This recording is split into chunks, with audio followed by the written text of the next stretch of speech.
filho do rei Davi.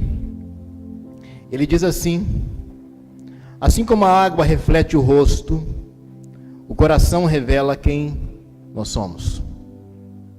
Assim como a água reflete o nosso rosto, o coração reflete quem nós somos. Talvez na tua Bíblia esteja um pouco diferente, mas o significado é o mesmo.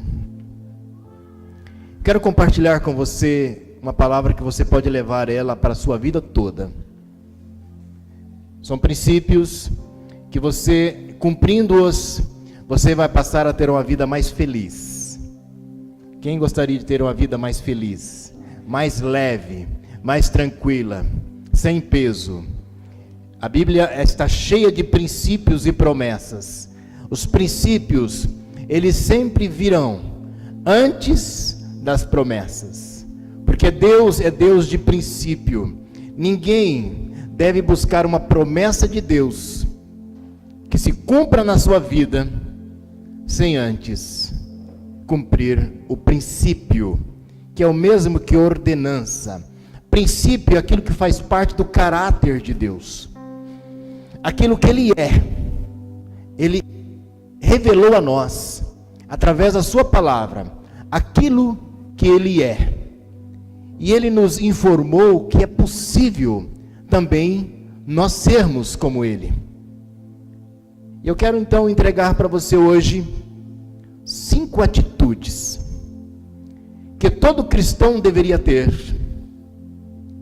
atitudes que mudarão a sua vida e trarão consigo recompensas ou promessas que serão cumpridas na sua vida a partir dessas atitudes, a partir de que elas forem cumpridas ou reveladas.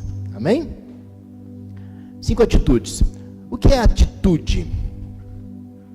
Atitude é um estado de espírito. Atitude é uma reação espontânea daquilo que tem dentro do meu coração. Amém? Atitude é uma reação espontânea do que está no meu coração. Ela pode ser uma atitude negativa ou uma atitude positiva. As atitudes negativas, ela nos faz pessoas tristes, amarguradas, deprimidas, com problemas emocionais. E as atitudes positivas, ela nos faz pessoas, claro, mais positivas, mais desembaraçadas, mais livres. Mas atitude é um reflexo daquilo que existe no nosso coração. É um reflexo daquilo que é o nosso caráter. E caráter, ele tem uma raiz. Caráter vem de característica. Por isso que nós falamos que o cristão deve ter o caráter de Cristo. Ou seja, ser a imagem de Cristo. Não parecer com Cristo, mas ser a imagem de Cristo. Procurar o máximo viver como Cristo viveu. Procurar o máximo fazer o que Cristo fez e continua fazendo. Então, atitude é do que nós vamos falar hoje. Ela é um reflexo do que é o nosso caráter. Tristeza é atitude, mas é um reflexo daquilo que está no meu interior. É só um exemplo. Agressividade é atitude, mas é reflexo daquilo que é o meu caráter. Então, na verdade, o que precisa ser transformado no homem, para que as suas atitudes mudem, é o caráter. Porque atitudes são sintomas, são reflexos. Mas eu gostaria de falar de atitudes. E aí você vai procurar no seu caráter, se existe essa atitude, é porque o seu caráter está sendo aperfeiçoado. Se essa atitude, que eu vou falar de 5 hoje, ela não estiver manifestando ou resplandecendo para que todos vejam, você precisa então aperfeiçoar o caráter, para que seja um caráter de Cristo. Amém? O texto que nós lemos, o sábio está dizendo que assim como o nosso rosto é refletido na água, o nosso coração reflete quem nós somos. Amém? Amém. Quando você tem uma atitude positiva guiada por Deus, sua vida se torna positiva. Quando você tem uma atitude negativa, tua vida se torna negativa. Essas atitudes guiadas por Deus, elas vão te ajudar a ter uma vida mais feliz, com contentamento e recompensas. Vai ajudá-lo a não cobrar de outros atitudes para que você seja feliz. Porque não é isso que muitas vezes nós fazemos? Nós queremos que a atitude da outra pessoa nos faça feliz. Nós queremos que o outro mude para que nós possamos ser felizes. E na verdade, a felicidade, a realização, ela deve partir de dentro de nós, não de outro. O que o outro faz não deveria interferir na minha vida, no meu cotidiano. Não deveria refletir naquilo que eu sou, na como eu reajo, como eu faço as coisas. Porque a própria Bíblia diz que cada um vai prestar conta de si mesmo a Deus. Amém? Amém ou não amém? Primeira atitude. Fé é uma atitude. Fé é uma atitude. Amados, a fé, ela leva-nos a ter uma vida extraordinária, uma vida de abundância. A palavra do Senhor diz, lá em Hebreus capítulo 11, versículo 1, diz lá: ora, a fé é a certeza daquilo que esperamos e a prova das coisas que não vemos. Se eu tiver fé, eu vou ter certeza. Se eu tiver fé, eu não vou ter desesperança, ou seja, eu não vou ficar desesperado. Se a fé, ela é a certeza daquilo que eu espero, aliás, a fé é a certeza daquilo que esperamos e a prova daquilo que não vemos. Se eu tiver fé, que a fé é uma manifestação de uma confiança interna que eu tenho no Deus que eu sirvo. A fé é só uma manifestação, porque a fé exige obras, ou seja, palavras, exige atitude. Se eu tiver fé, eu vou ter esperança, e vou ter o que mais? Não vou ficar desiludido com a vida, e vou seguir a minha história sem problema, porque eu vou trazer à existência aquilo que eu não vejo, através da fé. Ainda Hebreus capítulo 11, versículo 6, se você tiver Bíblia, fique à vontade para abrir. 11:6 diz lá, Hebreus capítulo 11, versículo 6. Vamos discorrer um pouco na Bíblia, para a gente ter uma base daquilo que nós estamos falando, né? 11:6, o que diz o texto? Ora, sem fé é impossível agradar a Deus, porque é necessário que aquele que se aproxima de Deus creia que Ele existe e que é recompensador dos que o buscam. O escritor aos Hebreus está dizendo que eu não consigo agradar a Deus se eu não tiver fé, confiança absoluta nele.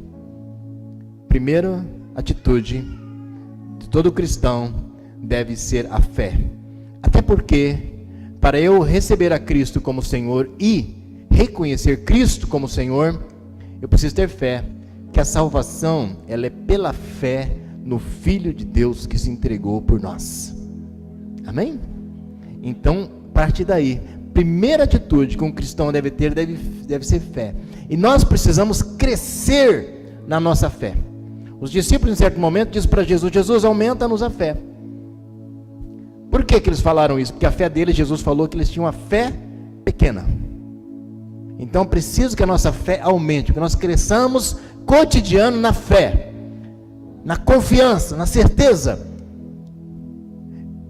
Marcos 11, 24, eu gosto muito desse texto de Marcos 11, 24, que a história de Jesus lá na figueira, quando Jesus então, depois que a árvore secou, que ele foi explicar para os discípulos o que tinha acontecido, ele disse: por isso vos digo que tudo o que pedirdes em oração, crede que já o recebeste e tê-los-ei.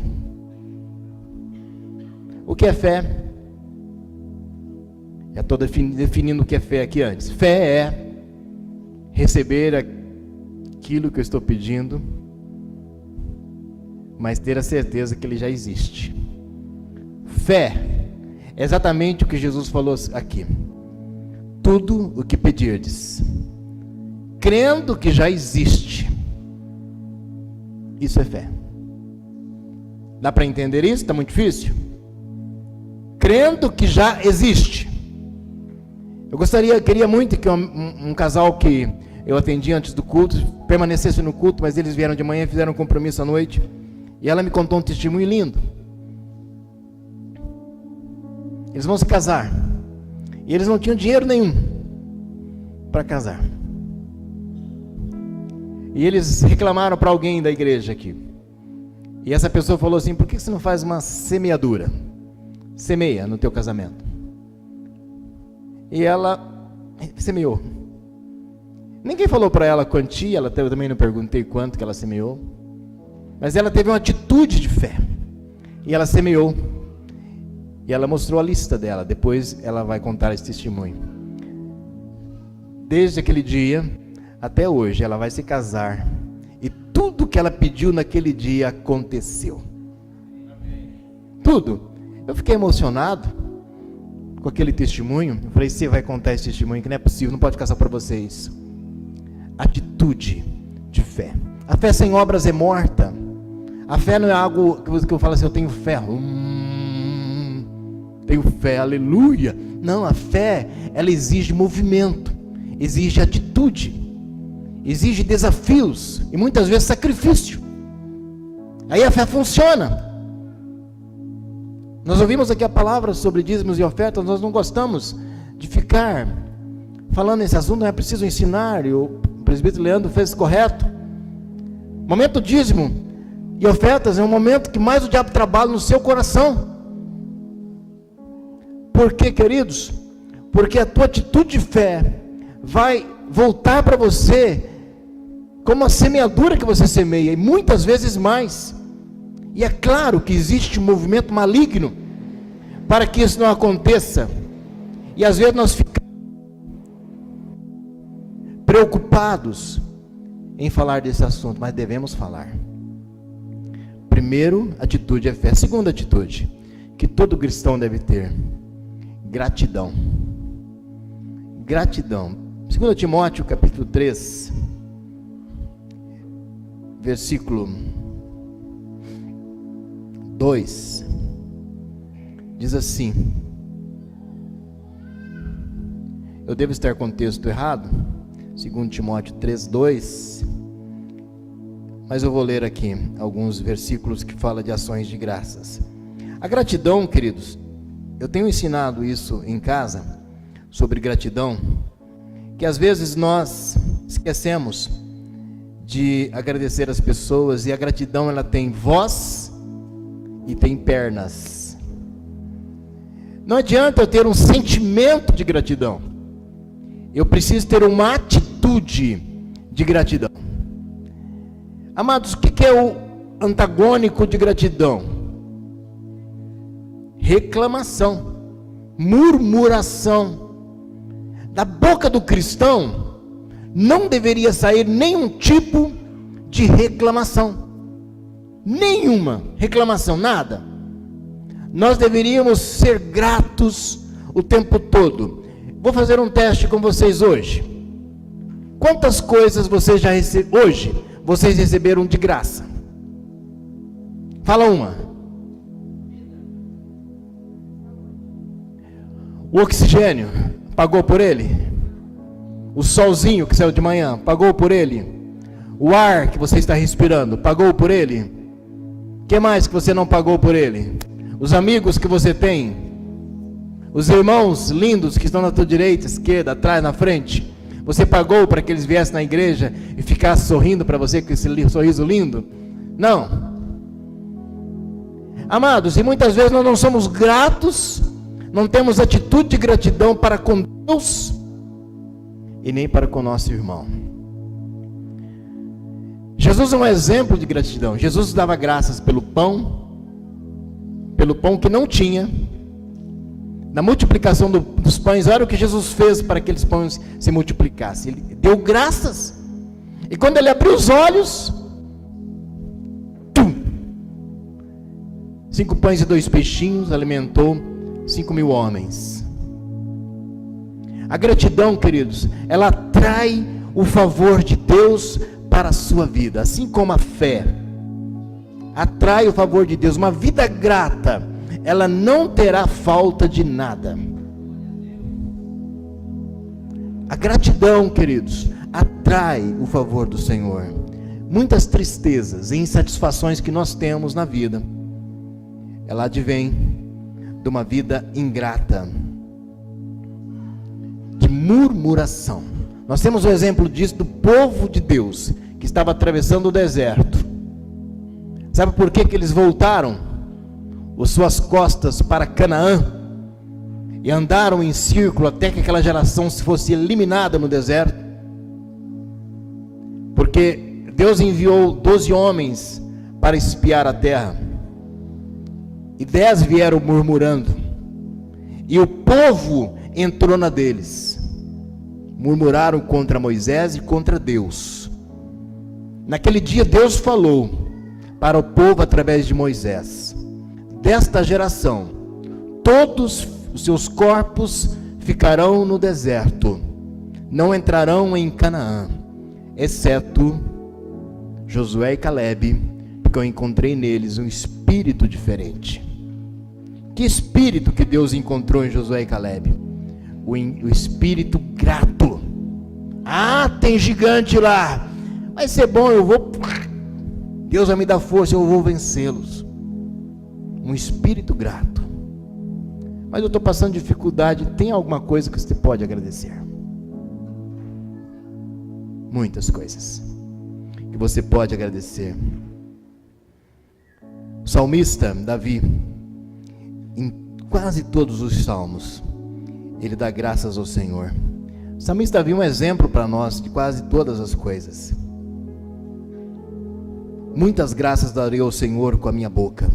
Salmo 109. Deem graças ao Senhor pela sua benignidade e pelas suas maravilhas com os filhos dos homens. Dai graças ao Senhor porque Ele é bom, porque a sua benignidade dura para sempre. Amados, a gratidão atrai o favor de Deus. A murmuração afasta o favor de Deus. Então a segunda atitude que todo cristão deve ter é uma vida grata. Você sabia que pelas ações de graça até o seu alimento é purificado? Porque Jesus não disse para orar pelo alimento. Nós fazemos errado às vezes. Senhor, abençoa essa picanha. Jesus mandou você dar graças.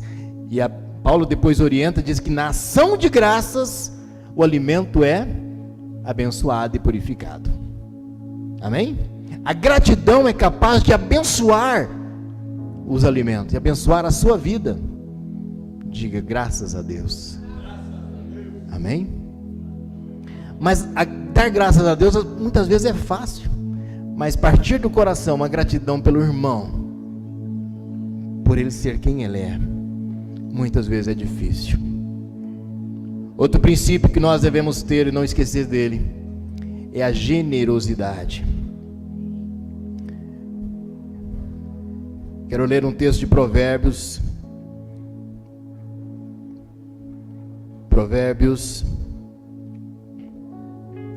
Nós tínhamos tudo preparado hoje em projeção. Estava bonito o negócio. Tinha uns flyers bonitos para colocar lá. Glória a Deus, porque o projetor resolveu tirar férias. Provavelmente esteja precisando, né? Provérbios capítulo 11, versículo 25, diz lá: o generoso prosperará, quem dá alívio aos outros, alívio receberá. Esse texto em si já traz a promessa, cumprimento da promessa imediata. O que Deus está falando? O generoso fazer o quê? Ficará pobre. É isso? O generoso prosperará. Quer ser próspero? Seja generoso. E quem dá alívio aos outros, alívio receberá. Amém? É fácil ser próspero então, não é? Seja generoso. Generosidade, o que é generosidade? É bondade, benevolência, benignidade, beneficência, humanidade e outras muitas coisas. Não é o que os políticos fazem em época de campanha. Aquilo é assistencialismo. Eles fazem aquilo para projeção pessoal. Querido, se você vai dar algo para se projetar, é melhor que não dê. Para se aparecer, é melhor que não dê. A Bíblia diz que aquilo que a tua mão esquerda faz, a direita. Não precisa ficar sabendo. Deus vai te prosperar. Fica tranquilo. O generoso prosperará. E quem dá alívio aos outros, alívio receberá. Nesse texto em si só, já traz um princípio da generosidade e em seguida já traz uma promessa àquele que é generoso e que alivia a carga das pessoas. Amém? Então esse é a terceira atitude que todo cristão deveria ter. A quarta atitude que todo cristão deve ter é paciência. Diga comigo, paciência. Olha para o seu irmão do lado e diga assim: tenha paciência, irmão. Provérbios capítulo 19, versículo 11. O que diz lá? A sabedoria do homem lhe dá paciência. Olha o que Salomão diz. Quem é sábio é paciente, ele está falando. Se você vê uma pessoa muito agitada e impaciente porque ela não tem, credo, pastor, estava tão bom a unção do Espírito, agora você vai bater na gente? Mas é isso mesmo, queridos. A sabedoria do homem lhe dá. O que a sabedoria do homem te dá? Paciência. Amém? Paciência não é procrastinação. Paciência não é deixar para amanhã o que você pode fazer hoje. Paciência é esperar com confiança no Senhor, confiança, crendo na promessa e crendo no seu Deus, mas esperar. Amém? O que o salmista diz? Esperei com paciência no Senhor. Com quê? Paciência no Senhor. Ele ouviu o meu clamor. Amém? Paciência. Cultivar a paciência é difícil, não é? É difícil. Confessa o seu pecado aí, querido, fica tranquilo. Muito difícil. A paciência, ela tem uma parceria com a longanimidade, que é um fruto, uma parte do fruto do Espírito. Ser longânimo com as pessoas. Amém? Paciência é um fruto do Espírito. Sua glória, olha o que o texto termina dizendo. A sabedoria do homem lhe dá paciência, e a sua glória é ignorar as ofensas. Fechou com chave de ouro. Amém? O que esse texto está dizendo? Eu vou explicar o texto para você. Que a paciência é um fruto da sabedoria, e ignorar as ofensas para ele é uma glória. Para o homem paciente é um atributo, é um galardão, é um glória a Deus. As ofensas, querido, é uma isca A ofensa é isca de Satanás no coração daquele que é ofendido, não daquele que ofende, daquele que se sente ofendido. Ouça o que eu vou dizer para você, abre os ouvidos. Sentir-se ofendido é um aprisionamento maligno. Ninguém, nenhum cristão na terra deveria se sentir ofendido por qualquer ofensa que fazem contra ele. Amém? Mas, tá bom? Tá doendo? Leia bem depois esse texto, medite nele. É difícil ter paciência, mas a paciência ajuda a evitar muitos conflitos. Uma pessoa impaciente, ela tem muitos conflitos desnecessários e também bloqueia as bênçãos de Deus, as maiores bênçãos de Deus na sua vida. As melhores coisas, elas levam tempo, elas não são imediatas. As melhores coisas levam tempo e precisa ter paciência. Com paciência você verá a ação de Deus sobre a sua vida. A consciência é uma consequência natural da sabedoria. O apressado, ele tem um coração insolente e é tolo. Eu estou resumindo, eu estou explicando o texto aqui. Amém, queridos? Estou resumindo. O paciente ignora a ofensa. Para concluir, para você ficar em paz. Amém? Mas nós poderíamos fazer um estudo de cada tópico desse das atitudes, que dá muito pano para manga. A última atitude desta noite é que todo cristão deveria ter ou manifestar é a honra. Mas antes de falar sobre honra, eu quero falar sobre honra e desonra. Nós estamos vivendo uma época, essa época, ela dá uma ênfase muito à liberdade, e chega a uma liberdade, até ser uma liberdade de libertinagem, ao ponto de que a honra ficou uma coisa obsoleta, quadrada, como dizia no meu tempo, quadrado. Quem sabe o que é quadrado? Não sabe, né? Os de hoje. É uma coisa ultrapassada. Desde 50 anos atrás, desde mais ou menos 50 anos atrás, começou a pregar uma doutrina no Ocidente, principalmente, uma doutrina de liberdade, liberalismo, e tirando os princípios de honra em que existia, que Deus estabeleceu esses princípios. Até a igreja, protestantismo atual, moderno, ele lutou e trabalhou pela desonra e apagou a chama da honra nos corações.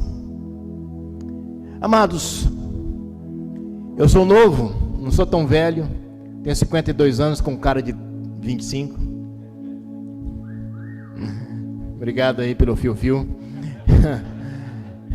Mas, queridos, eu ainda falo benção para minha mãe. E foi princípios que eu aprendi em casa. Todos os meus irmãos, benção mãe, benção pai. Nós aprendemos a honrar e saber, é um princípio divino, porque nós sabemos de onde vem a nossa bênção. A sua bênção, queridos, está na boca do profeta de Deus sobre a sua vida. E houve um tempo que o teu profeta, a pessoa, a autoridade sobre a sua vida, eram seus pais. Se eles estão vivos, ainda são. Mas nós estamos vivendo um tempo, queridos, que parece que a honra fugiu. Um enfraquecimento da honra, sem precedentes. Honras de instituições, com a família, com a igreja, na escola. Alunos que maltratam professores, que desonram professores, que é a autoridade colocada em sala de aula. Você não tem visto notícias de alunos batendo em professores? Filhos batendo em pais? E assim por diante. Eu não estou negando que existem momentos que nós precisamos confrontar as autoridades. Mas o fato de a autoridade precisar ser confrontada não tira a sua honra. Não tira a posição que Deus colocou aquela pessoa. A palavra honra significa distinguir, separar e colocar em um local de destaque. A honra precisa ser restaurada, querida, mas precisa começar em nossos lares. Nós precisamos voltar a ensinar para os nossos filhos, nossos netos, a honra. Minha mãe está aqui hoje, eu vou contar uma história, me desculpe, mãe, que eu sempre conto a história da senhora aqui. Nós matávamos frango lá no sítio. E qual que era a parte do meu pai, mãe? Era qual? A coxa. E meu pai gostava, e ninguém tocava naquelas coxas. Nenhum filho ousava querer pedir a coxa. Minha mãe gostava da sambiquira. Não sei se gosta, vou fazer um franguinho para ela, vamos ver se rola. Amados, mas parece uma coisa banal, mas é uma questão de honra. Nós temos filhos aqui, crianças, eu pedi para que os filhos não subissem, para que vocês ouvissem. Existe no seu DNA uma marca, que é a marca do teu pai e da tua mãe. Você saiu de um ventre, você não veio por acaso. Sua mãe te gerou. Amados, e nós aprendemos a desonrar os nossos pais. E parece uma coisa que é cultura, é bonito. Hoje até o filho erguer a voz com o pai. O que acontecia com você, amor, se você erguesse a voz para o teu pai? Levava um tapa na boca. E morreu por causa disso? Você deixou de amar o seu pai? Não. O pai da Eda batia mais nela que a mãe. Ela é muito mais ligada no pai do que na mãe. Amados, a honra precisa ser restaurada nos lares. Nós precisamos ensinar os nossos filhos o que é honra. Vou dizer para você um exemplo, para que você não me cobre depois que eu não dei exemplos práticos. O que é exemplo prático? Se o teu pai e sua mãe estão conversando, não se meta. Que é conversa de adulto. Você fica na tua. Se você for chamado, você fala. Se não, não é conversa para você. Se tem dois senhores conversando, é conversa de adulto.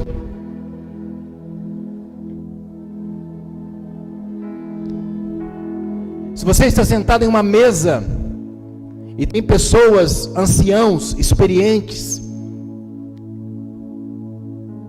você deve ouvi-los. Você deve ouvi-los. Não é você que dá as ordens ali. Eles não têm estudo, mas eles têm experiência. E é a experiência que conta.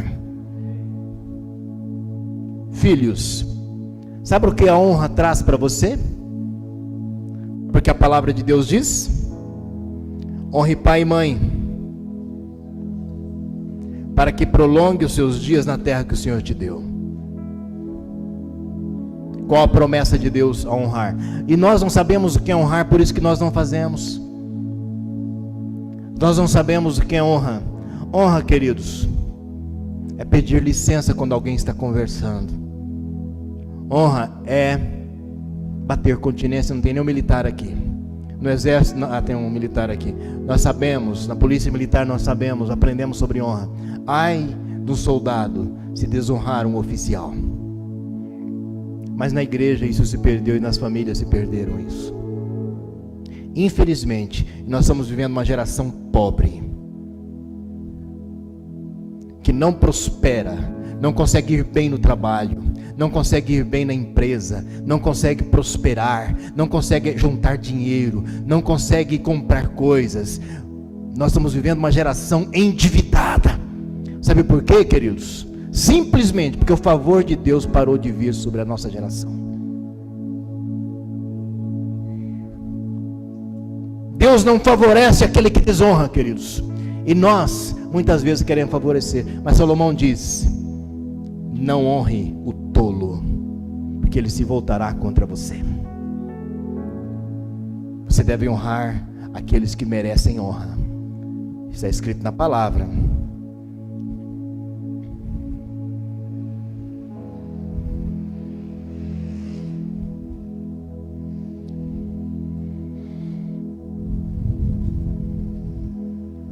Glória a Deus. Os que lideram bem a igreja são dignos de dupla honra, especialmente aquele cujo trabalho é a pregação e o ensino. Algo sobre a honra, querido, que é importante dizer: aquelas pessoas que são honradas, elas convivem com a desonra bem. Aquelas pessoas que já têm honra convivem com a desonra e convivem bem. O problema não é a pessoa que é desonrada, o problema é a pessoa que desonra, porque ela para de receber o favor de Deus sobre a sua vida. Jesus, antes porém eu quero ler um texto de 1 Pedro capítulo 2, versículo 17 e 18, que diz: tratai a todos com honra, amai aos irmãos, temei a Deus, honrai o rei. Está falando de honra. Tratai todos com honra, todos devem ser tratados com honra. Está falando de desonra?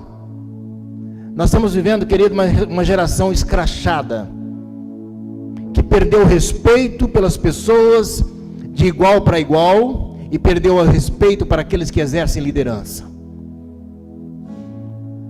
e querem tratar pessoas como amigos, como colegas, preferem tratar como colegas e não como líderes. Nós temos que parar um pouquinho e refletir. Deus escolhe os líderes. A Bíblia diz que toda autoridade é constituída por Deus.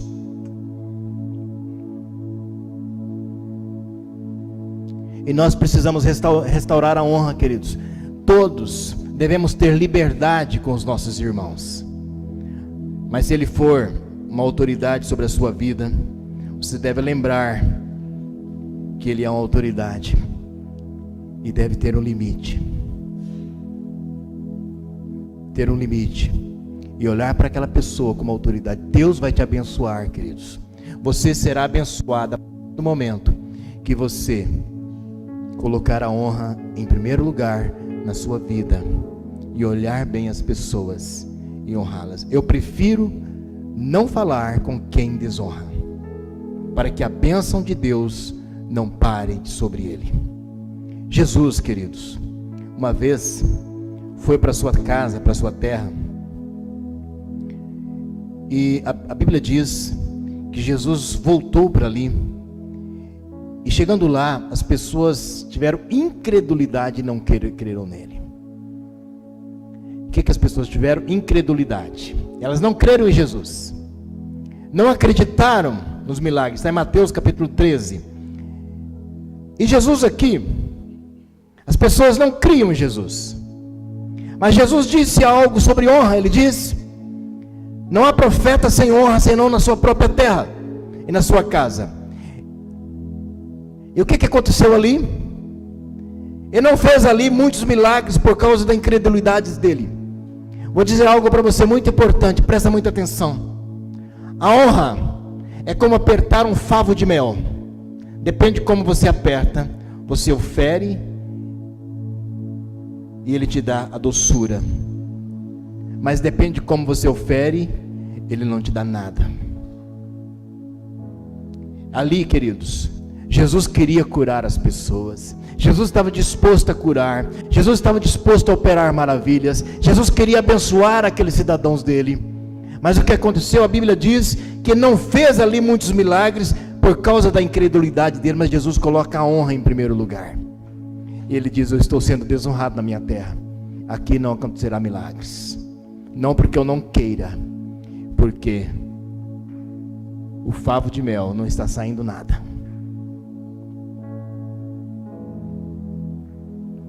A palavra do Senhor diz lá em Samuel: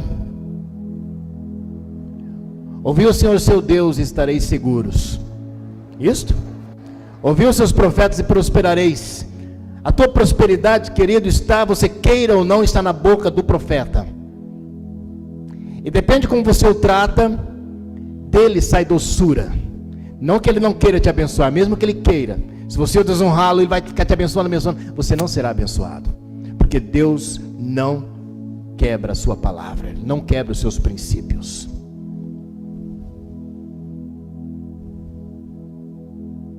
Por isso que numa casa, queridos filhos, existem filhos abençoados e filhos que não são abençoados, não vão para frente. Sabe por quê? Desonra.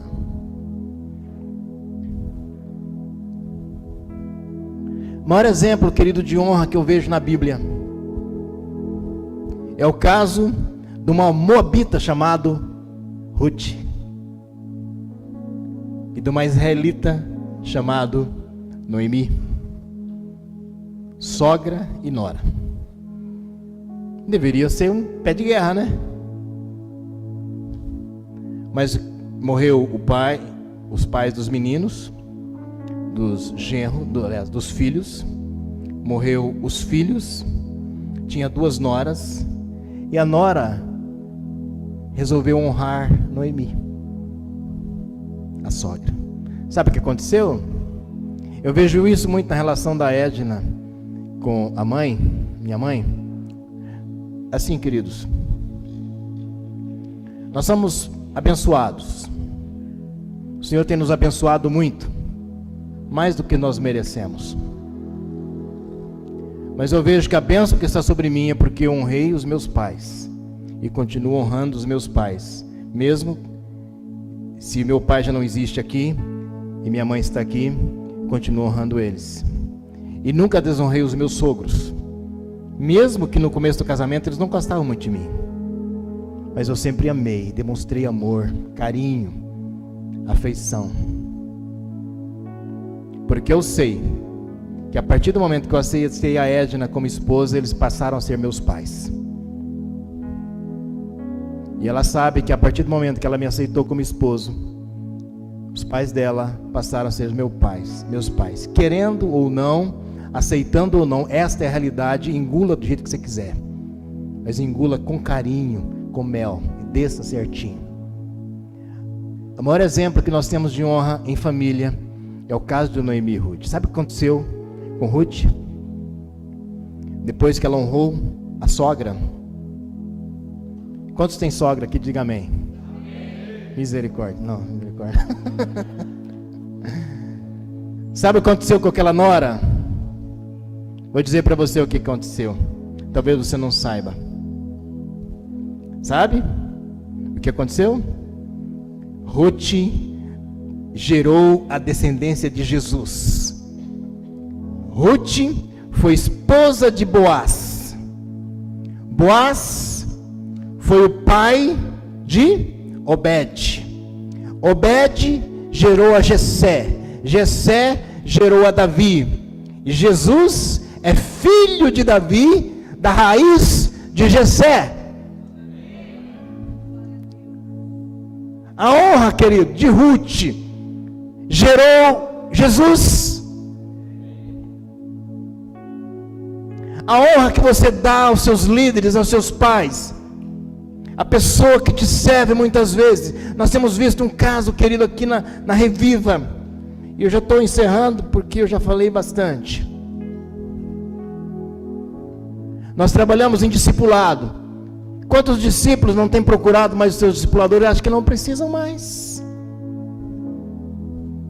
Pagaram um preço para você na hora que você estava numa pendenga danada. Como diz a minha sogra, estava comendo imbira. Nem sei o que é isso. A imbira deve ser um troço bem ruim.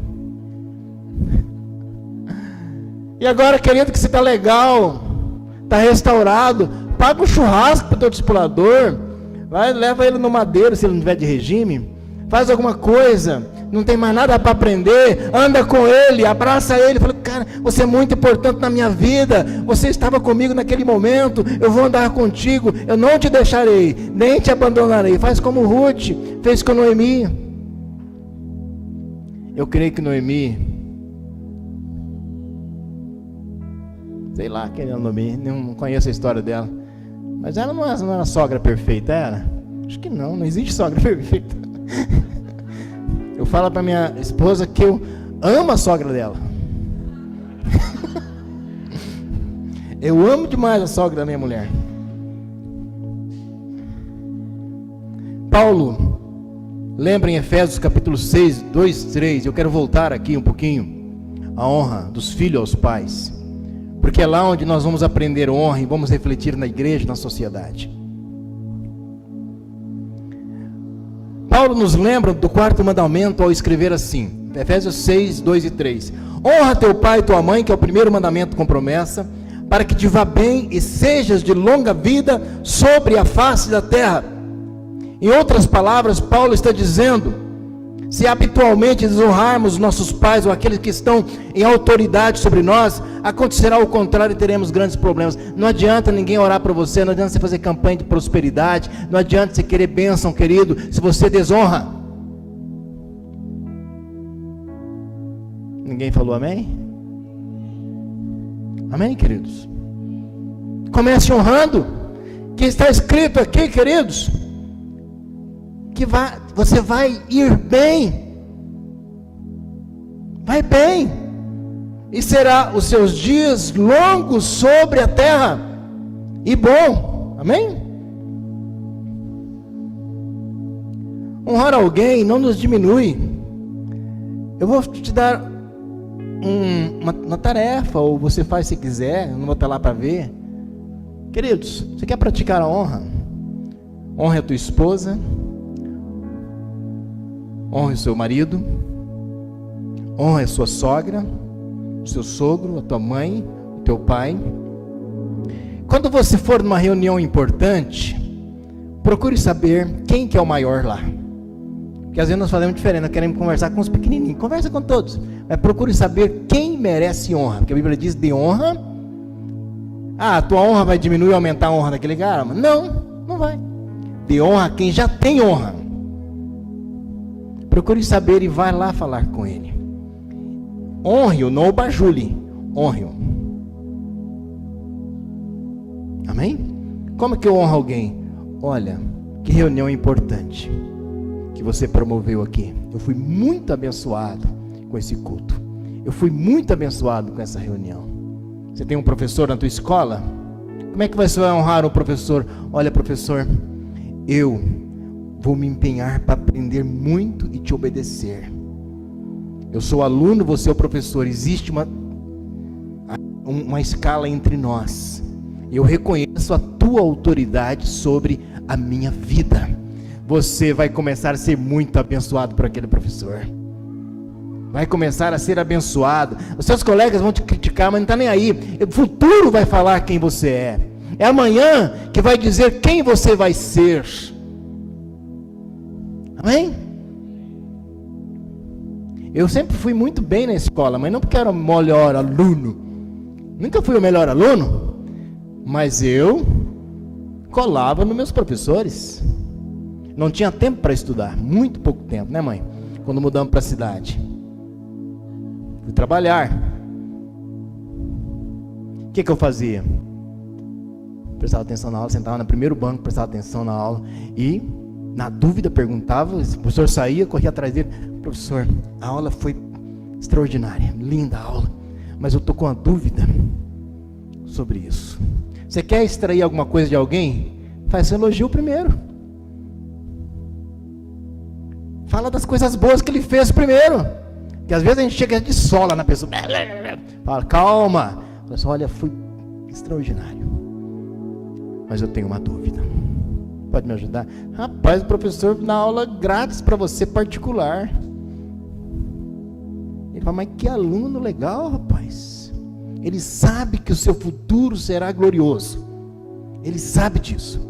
Ele vê em você alguém especial. Amém, queridos? O orgulho nos impede de honrar. A arrogância nos impede de honrar. O topete nos impede de honrar. E você não extrai o mel, a doçura, por falta de honra. Honrar alguém nos diminui, apenas eleva a outra pessoa.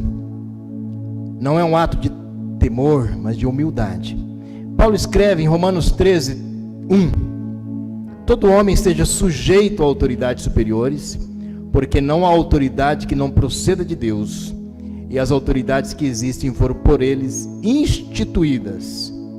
Aí você pode perguntar para mim, se a autoridade superior é um corrupto, não faz a vontade de Deus, você deve honrar e confrontar, e não se conformar com o erro. Honrar não significa concordar com aquilo que a pessoa está fazendo. Não significa isso. Amém? Amém, amados? Amados, nós sabemos que os homens abusam da autoridade que têm, mas nós devemos manter a nossa honra. Nós temos um caso muito típico de bênção e maldição que aconteceu no Velho Testamento. Quando Noé desceu da arca, a Bíblia diz que ele resolveu plantar uma vinha. Gênesis 9, 20 a 27. E quando as uvas amadureceram, Noé foi lá e começou a comer uva. E ele ficou chapado. Ficou grogue, bêbado, ébrio. E naquela chapação, não sei o que deu nele, acho que fez muito calor, Noé começou a arrancar as roupas. Eu acho que foi isso. Calorão da uva, né? E começou a arrancar as roupas. E foi um rapaz, um dos filhos, foi até ele e desonrou Noé. Desonrou significa que ele viu a nudez do pai e zombou da nudez do pai. E ele foi falar para os outros dois irmãos. E os dois irmãos pegaram um pano, trouxeram e embrulharam o pai, cobriram o pai, levaram para dentro, dispersou a embriaguez passar. Quando passou o efeito da uva, Noé soube da história. E você conhece a história. Houve uma distinção. O seu filho, Cão, recebeu uma palavra de maldição. Saiu fel do favo de mel. E os dois filhos, Sem e Jafé, foram abençoados, saiu doçura do favo de mel, por causa de uma atitude de desonra e de uma atitude de honra. Amados, nós devemos ensinar aos nossos filhos a honra. Procure saber. Ensine na sua mesa, na sua cama, na sua casa, na sua sala, quem são as autoridades que lhe devem honrar. Todos iguais. A Bíblia diz, devemos honrar a todos, amar os irmãos, honrar o rei. Honrar a todos, amar os irmãos e honrar o rei. Por que a palavra do Senhor nos diz isso? A palavra de Deus nos diz para que nós sejamos abençoados, para que nós possamos ter uma vida abundante na terra e para que nós usufruemos da terra que o Senhor nos deu. Amados, é uma palavra para você remoer, mas é uma palavra que vai trazer para você muitos frutos, se você colocar em prática. A restauração da honra. Alguém me perguntou esses dias, se você fosse o presidente do Brasil, eu até pensei em me candidatar quando ele falou isso. Eu falei, rapaz, olha aí, o que você faria? Primeiro decreto que você faria, pastor? Eu pensei um pouquinho, falei, tanta coisa que precisa fazer nesse Brasil, mas eu então pensei e falei, eu vou fazer o primeiro decreto, vou restaurar a honra do lar, entre pais e filhos, filhos e pais, por decreto, por lei. A partir de hoje, todo filho será obrigado a honrar os seus pais, se não é preso.